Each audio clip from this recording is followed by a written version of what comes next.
to the March 13th, 2024 meeting of the Wareham Finance Committee. We are in room 27 of Wareham Town Hall and also on Zoom through a link on our agenda, and on we're live streaming on WCTV. Thank you. And I'd like to call this meeting to order and ask the Vice Chair to call the roll. Dominic Camerano? Yeah. Jody Smith? Yeah. Jean? Jerry Jerry Stefanski here. Stefanski, sorry. We Matthew all Rose, have secret myself, moments. you, we have Norman Scogan, and we have Julie Moran by Zoom. Yes. And we do not have Heidi, Heidi as Turk. far as I know, she's coming, but she may be a little bit late. Brianna King is our newly appointed member of our committee. She unfortunately had her great-grandmother's wake was today, so she is not joining us live. She may come in later by Zoom, but she has turned almost all the paperwork in, and I think is planning to get sworn in tomorrow. So we will welcome her at our next meeting. And the first item on our agenda tonight is presentation and discussion on the special town meeting warrant article regarding real property revaluation. We have Jackie Nichols, Director of Assessment, here, and would you please state your name for the record and then just tell us what you have to say. Jackie Nichols, Director of Assessment. I'm here before you today because we have an article on the special town meeting to fund the state mandated real estate and personal property revaluation. The warrant article is to see whether the town will vote to transfer from overlay surplus or available funds the sum of money necessary to complete a state mandated revaluation of all real estate and personal property in the town, or to take any other action relative thereto. The explanation for this is actually quite simple. The Commonwealth requires a full revaluation and certification of values of all real estate and personal property located in the town every 5 years. The revaluation will be effective for fiscal 2025. So once we go to town meeting, the work will start soon afterwards and will culminate with the new values for FY25. We get to this point after putting out to bid RFPs for both the personal property and the real estate portion of the revaluation, because they are two distinctly separate entities and they're done separate ways by separate companies. The RFPs, the responses that we got, the total is $140,000. And so the Board of Assessors has voted to release $140,000 from the overlay into overlay surplus. And we are going to town meeting to move that from surplus to fund the reval. It's going to be an article, the funding will be in and out. Any questions? Do you think you should give yourself a little wiggle room? I mean, everything's going up so fast. No, these are contracted. They're already signed, sealed, and delivered? They are not signed, sealed, and delivered, but they are RFPs that have been Okay, put forth. That's fine. I just don't want to see you get in trouble. No, I After the appreciate fact. that. I do appreciate that, but these contracts are pretty solid. They're solid. And just to be clear, this is just something that happens every 5 years. Every 5 years. The history of it is they used to do it every 3 years. And it used to be that the DOR would work with the town, or the assessors, every 3 years to set all the values. And then it came a time where the market was moving so quickly that they decided to implement what they called interim adjustments. And you see that I come before the selectmen and everybody every year, because when the market is moving quickly, either up or down, the interim adjustments helps us keep pace with it. So you don't have to wait 3 years now if the market is going down in order to realize that value. So the DOR put that into play quite some time ago, and then they decided, but because of all the interim adjustments and the way the market's being, that they could go to every 5 years for recertification. And they pay more attention during the interim years and say, okay, is everything moving where it should be, and so forth and so on. So that's why they've gone to every 5 years. And this won't change anybody's tax rate because of this expense. It may, No. it won't change anything for the time being. No, and we're not even asking it for it to be outside funded, because we had the money money's in there. the overlay. Got it. Okay. And the reason we had the money in the overlay is because, I mean, we try to keep the overlay as tight as possible.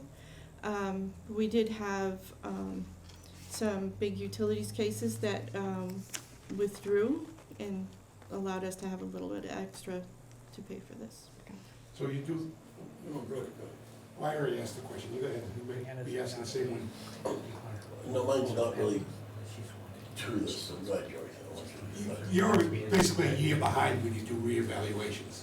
That's correct. When we do the reval this year, we'll be using the sales from 2023.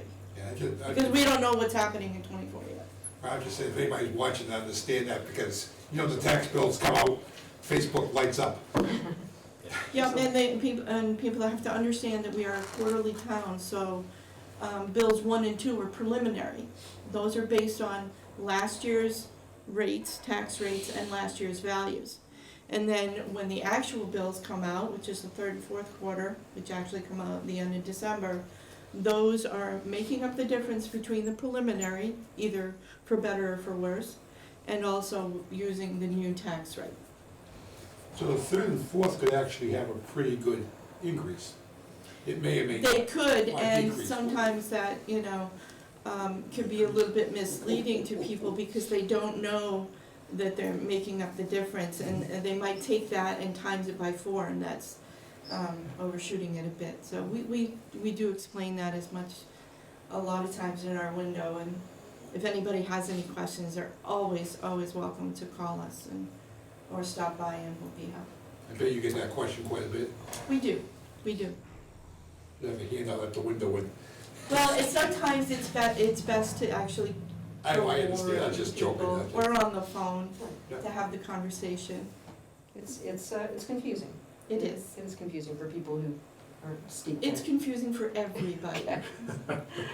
Julie, do you have any questions? You want to You have know, any? just to the just further point that a lot of folks are not accustomed to the fiscal year versus the calendar year. So I think that sometimes billing causes some confusion too. Right. We're on And- a fiscal year, July 1st to June 30th. So. The assessments are as of January 1st of every year, but then the fiscal year, you know, kind of throws everybody off. It is confusing. I have one question. Yes. It's maybe a little bit off of what you're doing. Do you guys have any control over, so say we have the personal property tax. Some of them are so low that like $1 or $3, it's gotta cost you more for the paper, the stamp, to produce the bill. Why lose money on something like that? You know, it doesn't make sense to me. Like I get a personal, one of the quarters is $1.32. Has to cost you more to generate that, the envelope, the paper. To me, that's a lose. We're not in business to lose money. You know, it's supposed to, a tax is obviously supposed to make money for the town. Some of these appear to be a losing. Is that something you can control? Send out one bill for the whole year? You know, you gotta look into that because you're losing. We cannot send out one bill for the whole year because we are a quarterly town, and that's, we voted that. But you understand what I'm saying? I do. Okay. And I suppose that if that's something that you are concerned about, I will bring that to the next Board of Assessors meeting and look into the possibilities of perhaps only, there may be a way to only bill something over a certain amount or whatever, but that may take some wrangling in Vader, and it may also take a town meeting vote, I'm not sure. Right. It's not something that has, in my 10 years here, has ever come up. Interesting. So, It's a very interesting thing to talk Have you about. noticed that happens quite a bit? I No, mean, you don't see the bills? I don't, and I haven't had anybody come to me to say I have a anything. business in town. You're the first one that has Wow. said that to me in 10 years. I'm not unique. 'Cause Well, leave it to you, Dom, really. No, but I'm honest, the bill for personal property tax was like $6 for the whole year. you know, It normally was $1.32. I mean, I paid the whole year at once. But what I'm saying is it's gonna cost you more to generate that than $6. That's Well, all it's a I'm really saying. good point, It's and a good something point. that I'll Thank you. bring All up. right. Thank you. All right. Does anybody have any questions about the article? No, I mean, No, it's it's something, straightforward. you know, it's gonna be put on the thing and the town will vote for it, which they probably will. Well, it is a state Has to mandated be, thing, so so it's, right, has to be. All right, thank you very much. you're welcome. Thank you. Thank you. Okay, and as I think everyone in this room probably, or most people in this room know, we don't ever vote on articles when they're not, almost never on the night that we hear them. We give ourselves some time to think, and we will vote later on each of these articles. So, thank you, Jackie. All right. Next item is presentation and discussion of annual town meeting and special town meeting warrant articles regarding the Wareham Water Pollution Control Facility. And I believe we have Bernie Pigeon here. Oh, I've been waiting for this night. Me too. Welcome back, Bernie. Thank you. Good Would evening, you everyone. introduce yourself and tell us who you are? Okay, I'm Bernie Pigeon. I'm the chairman of the Sewer Commission. And former, I say, you might have read, I was on the Finance Committee sharing this table with all of you. Nice to see you all again. Good to see you, Welcome Bernie. back. We have a proposal, an article on warrant, the special town meeting warrant, to appropriate the sum of some $400,000 from the enterprise fund and to purchase 2 aeration blowers and 3 one-ton pickup trucks with a crane, 1.25 ton pickup, 3 of them. A 1-ton pickup truck, with crane, a 1 3/4 with a crane, and a 1 3/4 plain pickup truck. The current vehicles have been sold at auction, and they had been rendered by the municipal maintenance department as unusable or unsafe for our employees to use. So these trucks are already gone? I believe they are, yes. They were sold at auction as in the explanation. Now, the director particularly would have handled all of that issue, is part of his operating. And Matt has got, Is Scott Cryhansel? has Oh, got Krista? asked in. Is it Chris? Cryhansel. I have a Krista and Brianna in the lobby. No, doesn't sound like Scott. Yeah, it doesn't. Okay, I'll try and do the best I can. He has some actual details, but to get to an explanation, as the blowers, we have 3 of them. One of them has been able to be repaired. The previous administration had rented a blower to augment the fact that all 3 were down. And Scott with his staff was able, when they came on board, to bring one of them back online so that we were using the rental to supplement or backup for the other 2. Now, the blowers will blow oxygen into the process so the little microbes can continue their job as to eating the solids and making them digestible for the rest of the system. Now, we were paying, or are paying, approximately $36,000 a month to rent the backup blower that we've been using now for several months, over a year. I've been here on the commission for approximately almost a year, and the blower was there when I got there, so that's $36,000 a month that we paid. A new blower, Scott had looked it up, made it the comparisons and all. So if you get your pencils out, $36,000 in 12 months. A new blower cost approximately $105,000. You paid over triple what you could have bought it for. Yes. So once we found that out, we thought, this is foolish. It's a no-brainer. Yeah. Oh, indeed it is. And so Scott looked it up. if we, when we have the opportunity, the money be appropriated, he can have the first one here in approximately a month. Right. And so that'll help us for that matter, and the next one would be the next one in line where they're producing it. He's been in contact with the manufacturer and gotten the prices on it and the like, so that is a good estimate as to our cost and how much it'll actually save us in the long run. It was astounding when we looked at those figures. And the pickup trucks, they're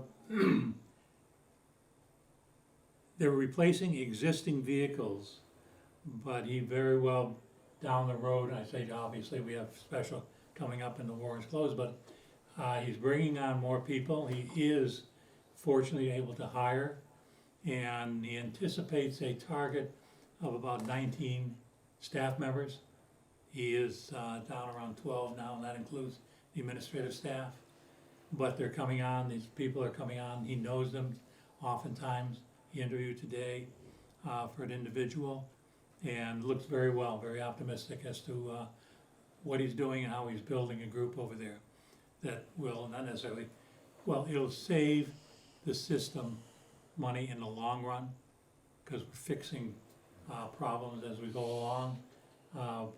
As you well know, we've just finished Swift Speech, and I think by the end of the month, the asphalt plants will open, and so the contractor will begin preparing the roadbed for asphalt and replacing the fences.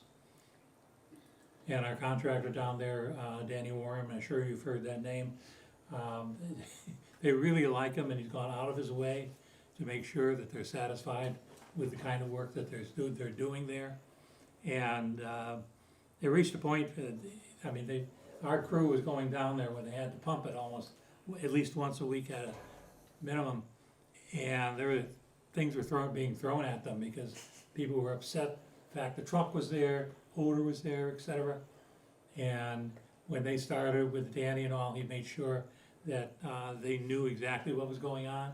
And this past summer, I was down there, and Bob Scanlon was the principal as far as the commission was concerned in handling the people down there, and he lives in that area. He did a terrific job.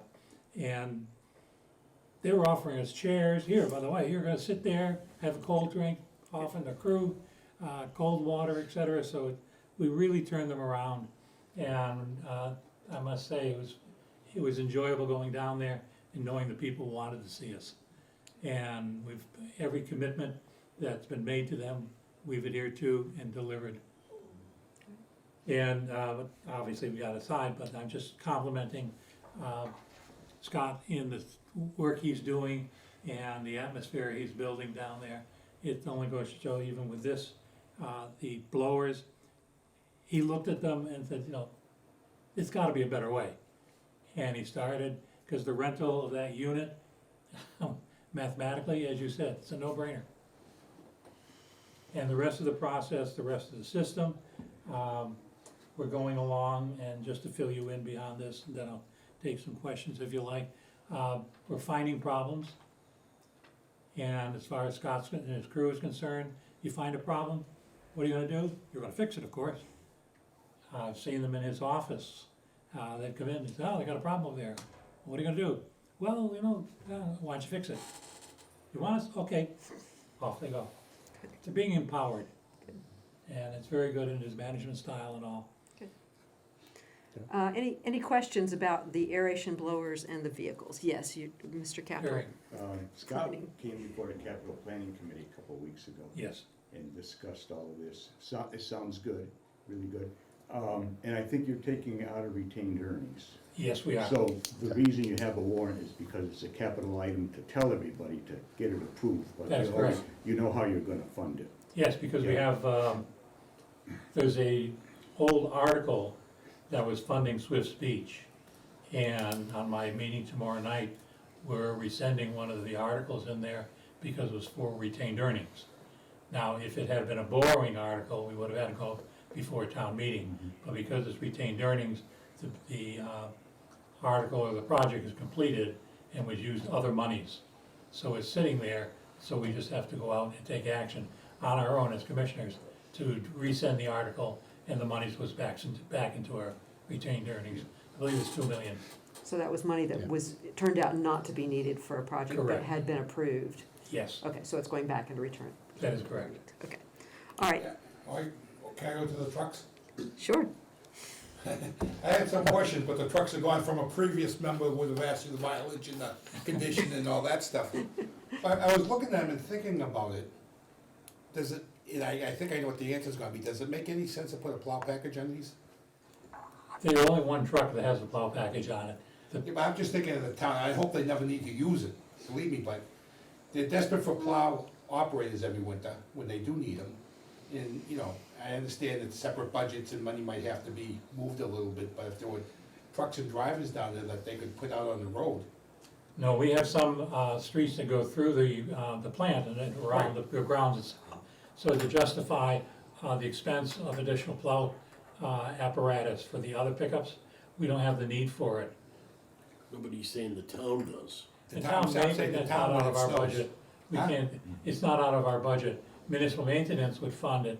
They may, and I'm going afield of what my understanding is, but we do not have a reason to have to pay extra for 4 trucks to have plow apparatus on them.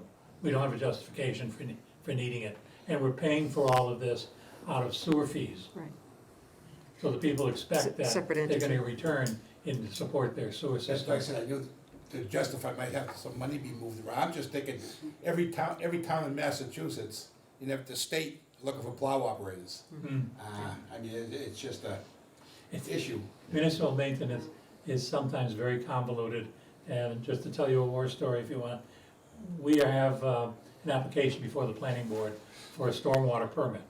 That'll be with our headwaters and clarifiers, we're doing a lot of digging, so what they have to do is justify how we're gonna handle the stormwater during the construction. Well, we finally realized that planning wanted a study done, that's fine. Typically, the applicant pays for the cost of that study, would be a 53G, I believe it is.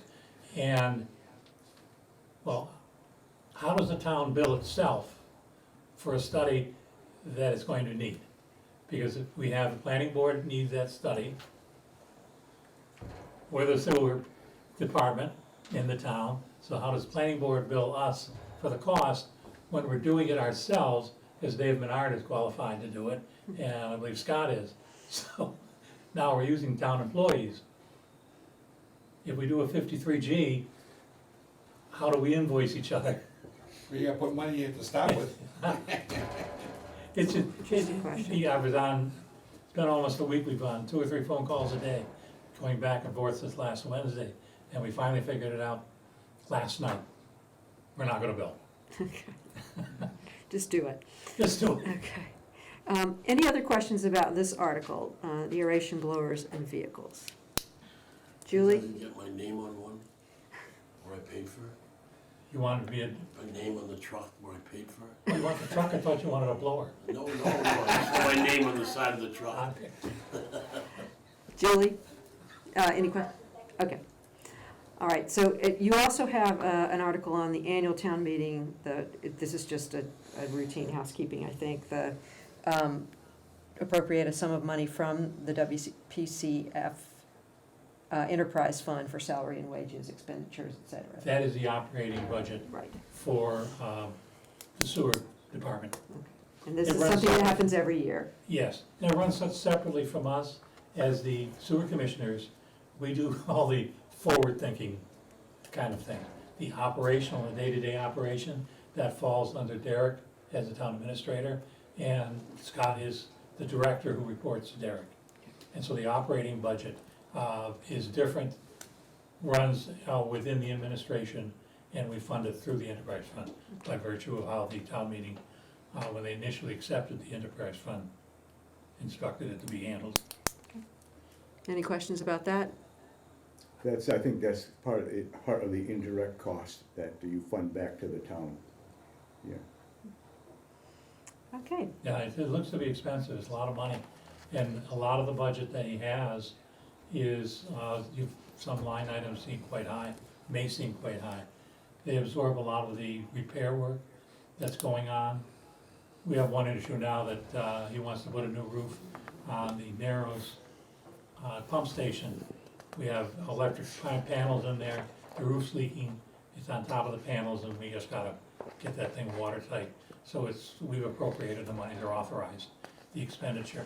These things we have to agree with, so we can go the process, but they're really not something we have overall control of, appropriately so. Any other questions? All right. No. Thank you, Bernie. Well, thank you for Thank having you, me. Bernie. Thank you. Enjoy the rest of your evening. All right, next item on our agenda is the presentation and discussion of Annual Town Meeting Article 13 regarding the number of licensed marijuana retailers. We have Jacko Renta here. Please come forward and introduce yourself and explain what you have in mind here. Good evening, I'm Jack Renta. It's nice to meet all you guys. I'm really honored that you allowed me to come and speak about this today. I'm a 5th generation farmer and resident of Wareham.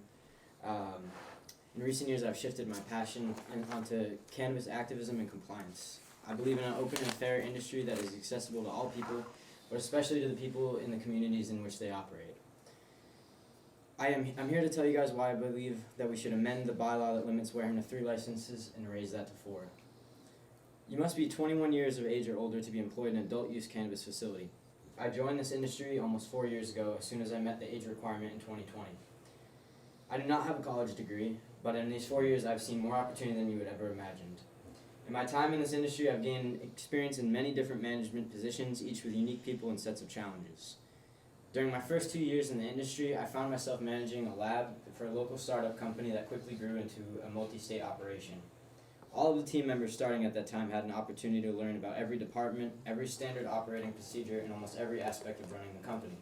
I was able to learn from a diverse group of professionals, and without any prior experience, I eventually found myself to be proficient with time management, scheduling, collecting data, and keeping my department running tight. These new skills that I learned at 21 years old had impacted me in every other area of my life and helped me to grow into the mature person I am today. I have since used these experiences to teach and elevate others to becoming seasoned cannabis professionals.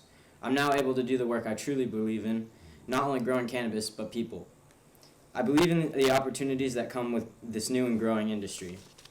The following data was collected from the Graduates Attending Institutions of Higher Education report, which provides information about the enrollment of Massachusetts public high school graduates into institutions of higher education. The data provided in this report are based on point-in-time matching of graduates with higher education enrollment from the National Student Clearinghouse. This data was last updated on October 19, 2023. In the 2018-2019 academic year, Wareham School District had 123 graduating high school students. Of those 123, 59, 48%, continued their education, leaving approximately 52% of students to join the workforce, military, or pursue other opportunities. The students graduating that academic year are now ages 21 and up, and many of them have pursued careers in the cannabis industry. The cannabis industry is abundant with opportunity to pursue a variety of different skills and interests without the requirement of a college degree. Some of the things you can learn and build a resume in this industry are cultivation, manufacturing, botany, inventory management, business, finance, data collection, computer and technology skills, production, culinary, lab work, art, and many other skills than I could possibly list. These jobs are becoming available in surrounding towns, and I believe making these opportunities more accessible in Wareham would be beneficial to our residents. I've personally grown and benefited tremendously in my time in this industry, and I hope to create more opportunities and elevate the people in my community. Secondly, cannabis companies generate tax revenue through excise, sales, income, and property taxes. A 10.75 excise tax is imposed on transfers of marijuana and marijuana products from a retailer. Massachusetts sales tax of 6.25 also applies to all sales of cannabis and cannabis-infused products. Cannabis companies also decrease the vacancy rate and pay property taxes, often aesthetically improve a building or area that was previously unused. Another major benefit to opening an additional license would be creating a host community agreement. The host community agreement identifies the stipulations and responsibilities of both the municipality and the applicant or licensee. I encourage you all as the host community to consider the benefits that adding an additional license may bring in local revenue, employment, and to negotiate host community agreements that will benefit the citizens and development of our town. Some basic terms I hope to see in future host community agreements that would productively impact our town are licensees making jobs available to people of the municipality without hindering the compliance of Massachusetts anti-discrimination and employment laws. Terms that outline details of how the license will assist with community support, public outreach, and employee outreach programs. Terms that identify how the licensee will work with the municipality to provide municipal-sponsored education programs, and terms that require community service hours to be completed within the municipality each calendar year. The limit of 3 stores was a very reasonable way to transition into legalization, and to see how the impact of these stores would have on the town. Now that we've had all 3 retail licenses open for the past 2 years, we've seen that very little has changed except adults that would like to consume cannabis have a safe and legal way to obtain it. While I understand removing the limit altogether is a tall order, I encourage you to consider how few negative impacts an additional license would have, and more importantly, how much of a positive impact it would create. I've considered Wareham my home for my entire life, and seeing my home benefit from the success of an industry that I'm passionate about gives me a sense of purpose and pride. I hope you consider these positive impacts that this budding industry can offer. Questions? First of all, let me just explain, because you didn't mention this. This is a citizen petition. Mm-hmm. So this is something that you initiated as a citizen under all of the rules, and you got the requisite signature for that, which everybody has a copy of. So just to make that clear for especially the audience out there. Questions? I'm getting a complex. You keep looking at me when you say that. I'm just looking down the table and you're all It there. just happens to be right there. It's nothing personal. Do you have a copy of the article? No, this is the, Well, the article's right there. okay, thank you. You gotta help Dominic sometimes. No, first, I just wanna say, I really appreciate you being here, young man. You presented yourself well. Thank you. Yep, no, I think it's great. One thing I didn't hear, though, is there a need for another retail store in Wareham? I would. I mean, sales records show that it's going down. That is true that sales are going down, but I think that would be more of a question for like the licensees, as like their sales tactics are changed throughout the changing industry. I think the real thing to focus on is that if these stores do choose to take different sales avenues that are a little bit more realistic with the moving market, it would really create a lot more jobs. And I think that it really would come down to the correct license with that business model opening a license here.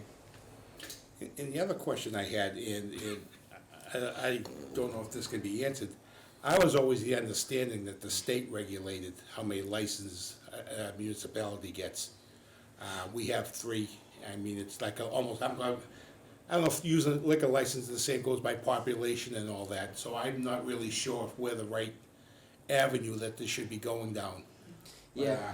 That's just my opinion. I'm not sure what the answer is. So the Cannabis Control Commission regulates how many licenses a municipality can have open, but in order for a licensee to apply to be in any municipality, the town itself has to approve that more licenses can be opened. Now, my understanding was that it's tied to our number of liquor licenses and that we're at our limit, but I think that would be a good question for town council. So, I mean, from what I can gather, according to state law, we can't limit, we can limit the number of marijuana establishments to fewer, we cannot limit the number of type of marijuana establishments to fewer than the number of medical marijuana treatment centers registered to, wrong line.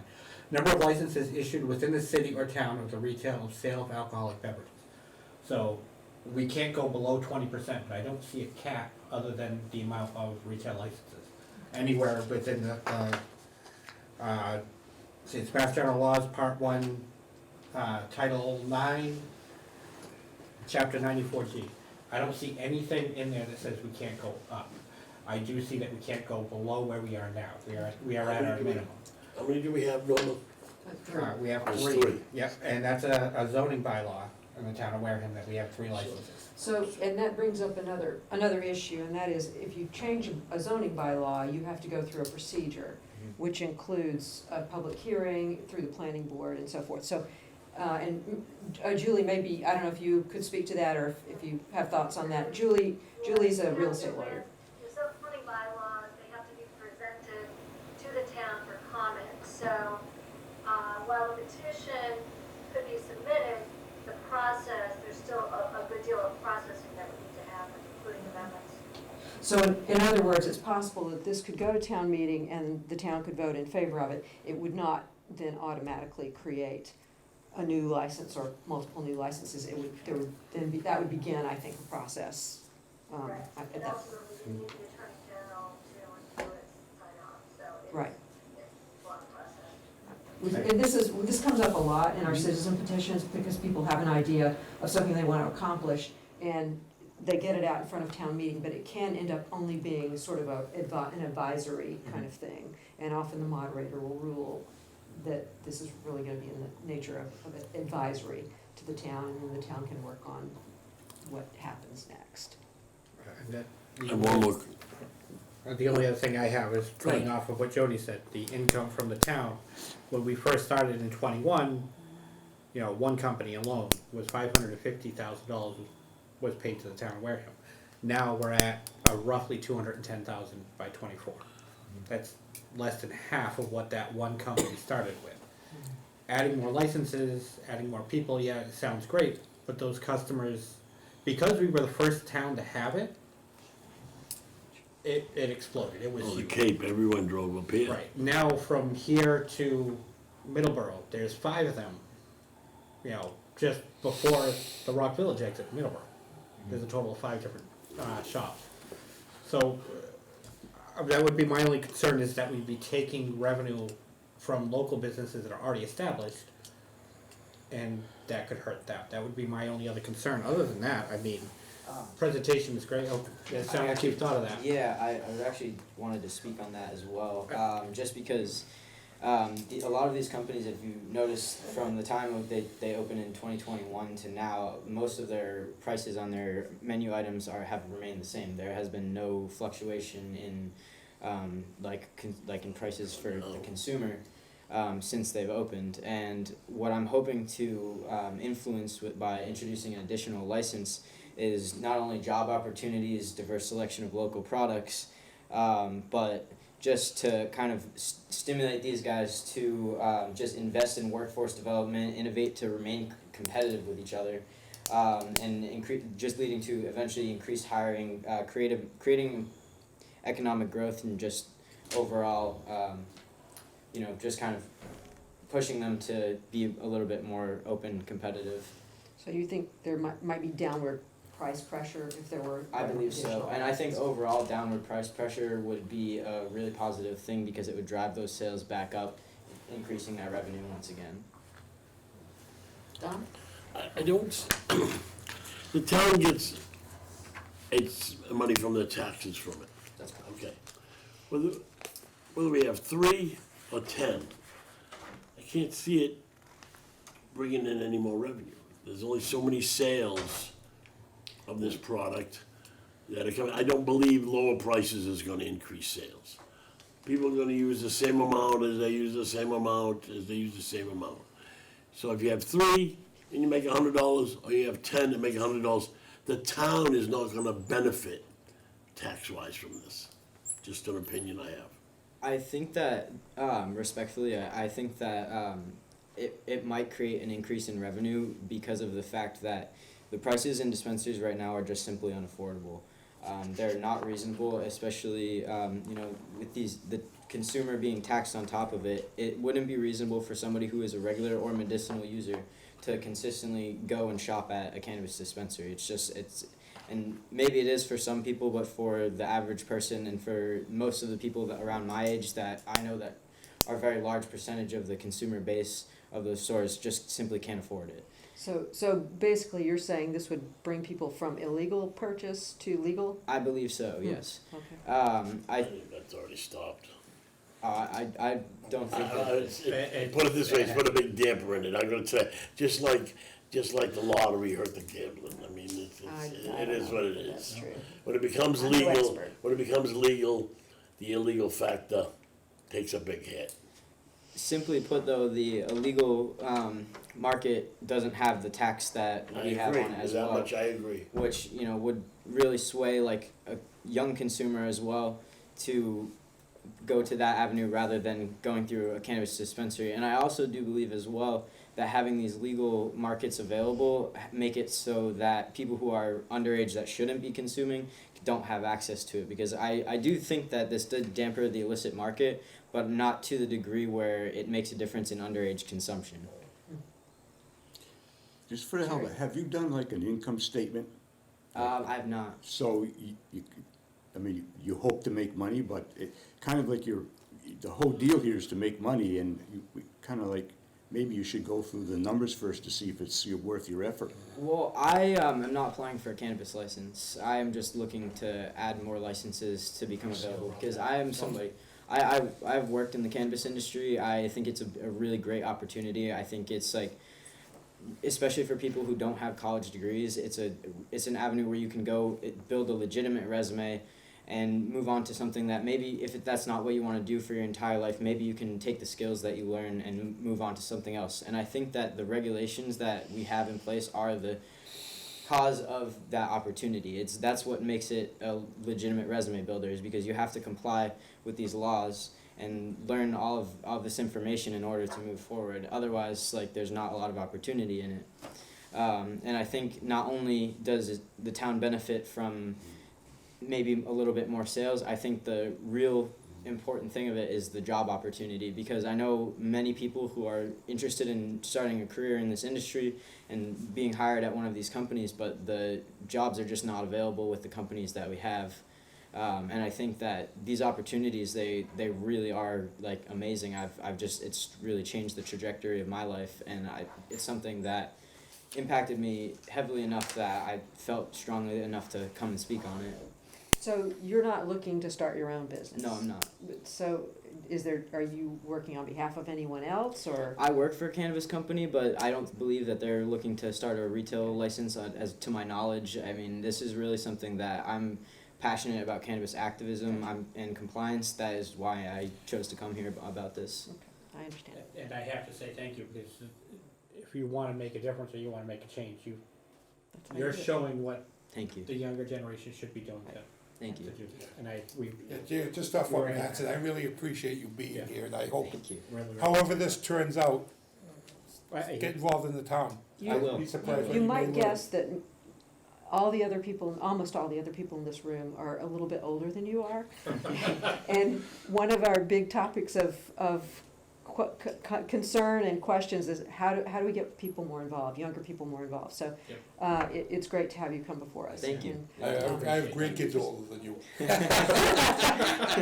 I got shirts older than you. Julie, do you have anything else? Julie, Julie, do you have anything No, else? I just said thank you for the information as well. Thank you very much. thank you, Julie. All right, well, that's all we Thank need Thank from you you. right now. Thank I you very appreciate much. your time. And Thank you as very I much. explained earlier, we will vote later on what's recommended to the town. Most likely at our next meeting. Thank you very much. Thank you, Jeff. And you're certainly welcome to that one too, if you'd like to I will come. attend for sure. Your- And, Our you know, meetings are we always may open state the next- reasons, or we may not state reasons, but you're certainly welcome. Awesome. Thank you very The much. next meeting that we're planning to have is March 27th. Okay. Yeah, and you can listen in if you want And we on have Zoom, or you Yeah, can, I'd love to become a familiar face in here. I really appreciate your time. Thank you. Thanks, Jack. Thank you. All right. Next item on the agenda is approval of the February 28th, 2024 minutes. You should have a copy of that I sent out a couple of days ago. According to our new instructions about how to do minutes, I just need to ask whether there are any corrections to these minutes. I didn't see any. And if there are no corrections, So moved. they are approved. We don't even have to move. That's right. They are I approved keep forgetting that. by Good job, operation Abby. of law. You'll be saying this again next I July. will, yeah, and it's okay, it's okay. All right, so next up, update on town meeting warrants and anticipated schedule for consideration by the committee. And as you know, the annual town meeting warrant is closed, you have a copy of that. The special town meeting warrant is open at the moment, it will close the 20th. No, it's not open. It's not open. When does it open? The 15th. Oh, excuse me. It opens the 15th, which is Friday, and closes the 25th. Did I get that correct? Okay, thank you. So we have drafts in, obviously we heard from Bernie tonight and others that, things that will be on the special, that we know will be on the special, but we don't have the final special. So as soon as we do, I will get that to you. We are our next meeting that I have planned is the 27th. That will be budget, schools, Upper Cape. It's going to be a bit of a marathon. The suggestion was made a little while ago that we consider starting earlier, maybe 6 o'clock. Would that be a problem for anyone? 6 works. As long as I know ahead of time, I don't care. All right, I will check in with the other powers that be. I don't know if you're considering a joint meeting for that one? Okay, so select board may make that a joint meeting with us. That would have the benefit of not having everybody do everything twice. So, Can I ask, would we switch over to the multi-service, if we do a joint meeting? we might need to go to a different venue than this room. I'm just thinking, we meet Wednesday nights, and that's usually, like, there's CBA's over there tonight, you know, Is that so right? we'd have to Uh, adjust, that's all. I'm just putting it out there, so. We'll you check, know. I'll check with Patty Yeah, on just that. throwing it out there, so. Alan says, thank you for bringing warrant article proponents forward. This saves having to do it twice. Yeah, anything we can do to save the time of our very hardworking staff and volunteers, I think we should try to do. So I'm happy to cooperate with the select board and make that possible if that's what they want. So my plan is to have a meeting on the 27th, another one on April 3rd, and another on April 10th as needed. We will probably still be voting by April 10th We got 27, 3rd. and the 10th. So that would be 3 weeks in a row, but we're not doing 3 weeks in a row for 6 weeks, or every week for 6 weeks, at least. So I hope that And the town meeting is the 22nd, correct? that is right. And with any luck, it will be one night, but we can't say that for sure. So everyone should be prepared for that. 7 o'clock, and we will meet at 6:30 before on the 22nd. Any questions about any of that or thoughts about any of that? As a reminder, we will be writing up our recommendations. My general thought is that we write up as our liaison assignments. That's kind of how we did it last time, I think. And if you could kind of be prepared for, as we're discussing and voting and so forth, to write up your own liaison committees reports. That would be very helpful.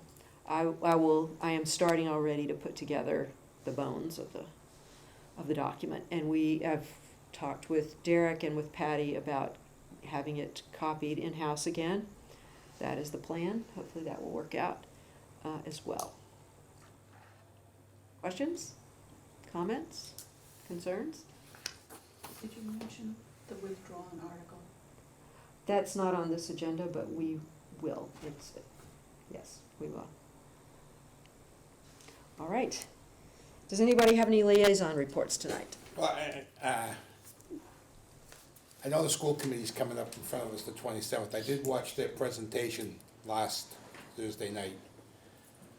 I know I've been critical of them, but I thought that the superintendent did a great job presenting the budget. I don't know if anybody else has, I know Jerry's watched it. Yeah. I thought the school committee was very professional in dealing with it, which was appreciated. You know, I mean, I think they realize that there's only so much money to go around, and we have to be careful, but I just thought the school, you know, I know those numbers can change between now and when we meet the 27th. People need to understand that right now the budgets are moving targets, not knowing what everybody else is gonna do. And can I just make two quick announcements? I am running candidates nights again. I got a call last week from Wareham Fire and Water, wanna know if I'd run a candidates night for them. So I'm in the process of putting that together now, which will be on the 5th. It's a Friday night. There's 4 people running for the potential, the fire, and 2 for the water. There's 2 seats on the fire, but I was totally taken back when I got that, and I am running the candidates night for the selectmen. I'm going to do selectmen, school, and sewer on the same week as town meeting, would be the 26th, that Friday night. We have the multi-service room, but right now, papers are still out.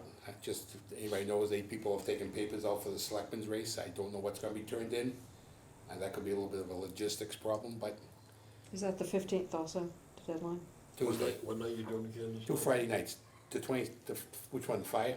No, The 26th, that Friday night, after town meeting. April 26th. after town meeting. Yeah, April 26th. April 26th, excuse The me, yeah. election is the But, next. yeah, I was a little surprised to hear from Wareham Fire and Water. I didn't know where that came from, but, it's all good. Your reputation precedes you. I don't know about that, but Liam Mayo was from the Wareham Week, is gonna be the moderator of both of them, so. All right, any other liaison reports? Capital Planning is meeting tomorrow, is that right, Jerry? Yes. I could say that we're starting, or we're going to start to feel the hurt from the sewer moratorium. They have started a list of people that are looking for permits, and they just don't have the capacity to do it. Other than that, we heard from him tonight. We're Yes, good to go. all right. All right, I don't have anything else. Julie, do you have anything? No, I don't. All right, thank you for joining us remotely. Appreciate it. Motion to adjourn. Second. All right, all those in favor say aye. Aye. Let's, actually, we have to have a roll call vote on this. All right, Julie? To adjourn? Okay. Aye. Dom? Aye. Jody? Aye. Jerry? Aye. Matt? Aye. And me, aye. It's unanimous. All right, All right. thank you, everyone.